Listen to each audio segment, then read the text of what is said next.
Learn how to use the Azure Resource Explorer to quickly explore your resources and also the RESTful APIs in this edition of Azure Tips and Tricks. The Azure Resource Explorer offers an alternative way to explore your various resources you have available and also make edits to them.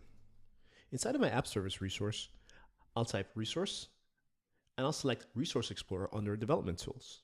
What this will do is redirect me to a URL at resources.azure.com.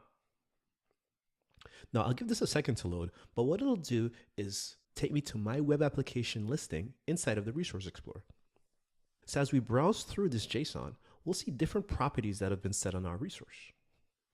We can hit this edit button, and we can also make changes here if we need to. Notice we also have options for creating new resources and also deleting resources.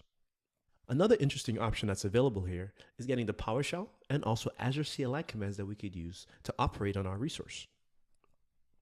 If I scroll down a little bit and I go to config and I went to this web property, let's say I wanted to change the value of this logs directory size limit.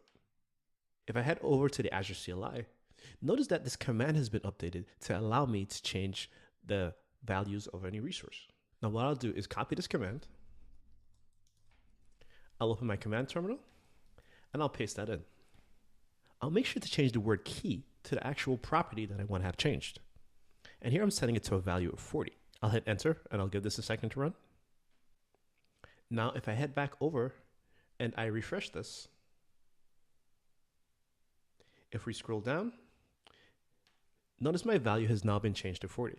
The Azure Resource Explorer is not only an interesting way to explore your resources, but also to explore the RESTful APIs and also see the commands you can invoke via PowerShell or even the Azure CLI.